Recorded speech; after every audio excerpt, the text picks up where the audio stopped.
आध्यात्मिक दृष्टि में हम जो कृष्ण उपासना करते हैं तो बाकी के ग्रह भी हमारे बहुत दूर हो जाते हैं।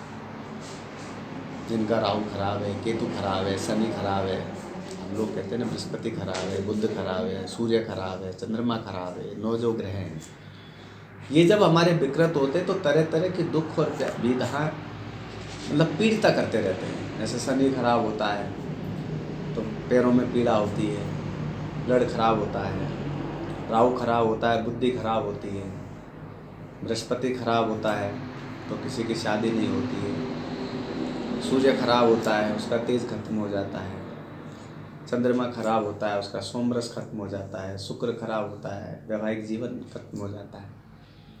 इन सब चीज़ों को अगर कोई केवल एक बैलेंस करता है तो विष्णु भगवान करते हैं। विष्णु का रूप कृष्ण है। तो कृष्ण की आराधना करने के फल क्या होते हैं? तो कृष्ण की पत्नी है यमुना जी, सबको पता है, और यमुना जी के भाई कौन है? शनि महाराज। उनको ये पता नहीं होगा, यमुना जी शनि भगवान की बहन है। तो जब कृष्ण की आराधना करेंगे तो शनि भाई साला जीजा का संबंध हो गया तो जीजा जी के तो दिक्कत नहीं करेगा ना पैदा, तो शनि महाराज उससे शांत हो जाते हैं। तो शनि से जितनी भी आदि व्याधियाँ होने वाली होती हैं तो वो भगवान कृष्ण की आराधना से, भगवान विष्णु की आराधना करने से ऑटोमेटिक शांत हो जाता है। फिर राहु केतु की गर्दन तो काटी थी, आपको पता ही होगा सबको, किसने काटी थी? विष्णु भगवान ने। तो राहु केतु तो मजा ही नहीं पाते हैं, उसने कहा सोच रखा है माँ पहले ही अपन 2 हो गए, पता नहीं 4 भी हो सकते हैं, तो राहु केतु वहां नहीं आते। बृहस्पति भगवान अपनी एक मर्यादा को जानते हैं। तो बृहस्पति बुद्धि के जो देवता है, हमारी बुद्धि को ठीक करते हैं, उनके देवता हैं। और सब भी जब विपदाएं आती तो विष्णु भगवान सबकी हेल्प करते हैं, तो उनको बृहस्पति पीड़ा नहीं देते।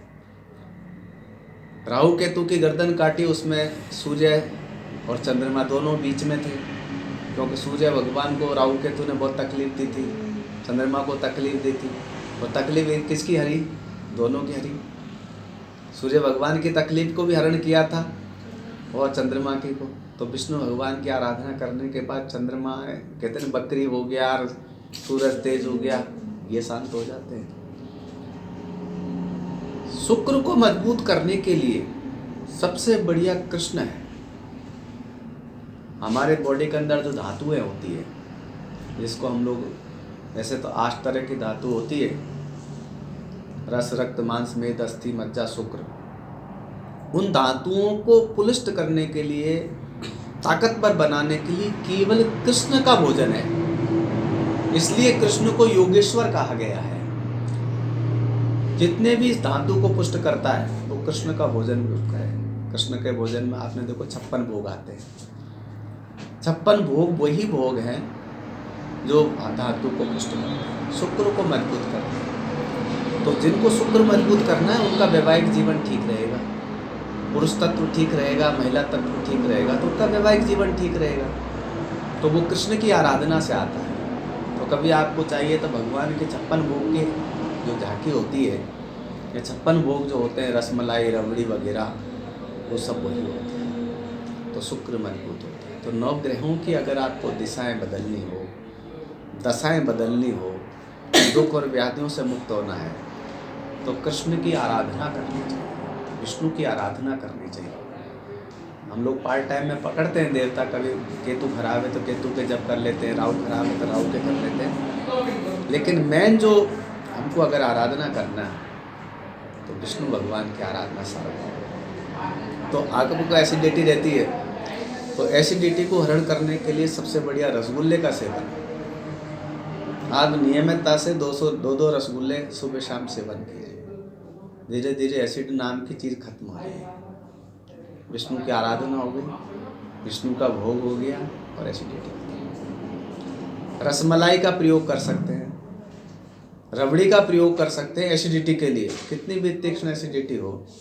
बढ़िया खीर का भोजन कर सकते हैं आप, खीर बनाइए, उसको बिल्कुल ठंडा करके उसका यूज़ कीजिए। तो ये कृष्ण की आराधना। पैंठे का यूज़ कर सकते हैं आप, तो ये कीजिए, क्यों दवाओं का भोग लगा रहे हैं। आगरे का पेठा। हाँ, वो तो आगरे में बनता था। आगरे का पेठा तो कहीं का भी बना लो आप, उदयपुर का पेठा भी बन जाएगा, बनता तो पेठे से ही, फल से। तो ये आराधनाएं हमारे जीवन को, दिशाओं को और दशाओं को बदलने के लिए पनीर कृष्ण की। पनीर भी काम करता है, लेकिन सबसे ज़्यादा जो मीठा होता है और ठंडा होता है वो काम करता है। जलेबी काम नहीं करेगी, क्योंकि कहते हैं मीठे से तो एसिडिटी होती है। नहीं एसिडिटी होती नहीं है। हम लोग अब वो क्या है, किंवदंतियों में चले जाते हैं ना, आता कुछ नहीं है और मानने सब कुछ लग गए हैं, वो हमारे लिए नुकसान करता है। उसका एक डायग्राम है एसिडिटी के लिए, एक बार डायग्राम बता।